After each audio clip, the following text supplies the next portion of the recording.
Assalamualaikum warahmatullahi wabarakatuh. Perkenalkan, nama saya Aisyah dari kelas A semester 3 akan mempresentasikan tugas kuliah hukum pidana dengan judul pengertian lotus dan topus. Dalam hukum pidana, lotus dan topus sering digunakan untuk menggambarkan prinsip-prinsip yurisdikasi dalam hukum internasional, terutama teknik kewarganegaraan negara untuk mengadili suatu tindak pidana yang memiliki elementalitas batas negara.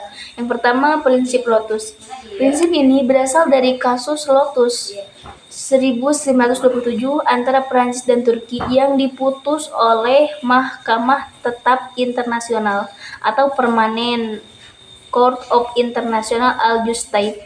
Prinsip utama dari kasus ini adalah negara memiliki kebebasan untuk menjalankan yurisdikasi pidana tentang sepanjang tidak ada aturan internasional yang melanggarnya. Dalam kasus ini, Turki mengadili seseorang pelaut Prancis atas kecelakaan kapal di laut lepas meskipun kapal tersebut berbendera Prancis.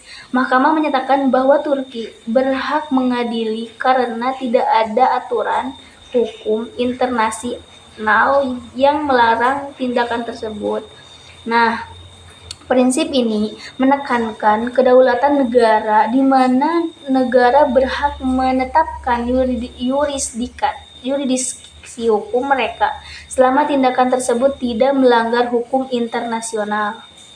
Nah, yang kedua, prinsip topus.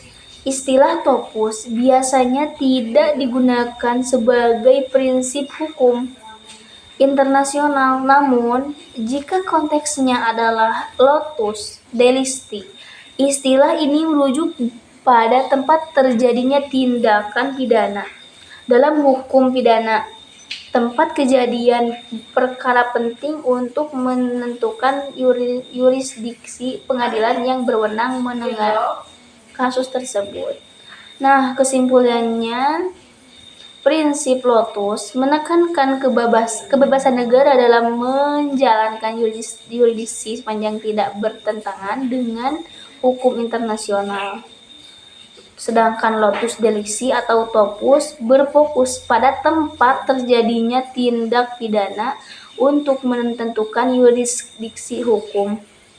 Mungkin sekian yang dapat saya sampaikan. Kekurangannya mohon maaf. Bila ada kesalahannya, mohon maaf. Usikum binafsi wa taqwa. Waalaikumsalam.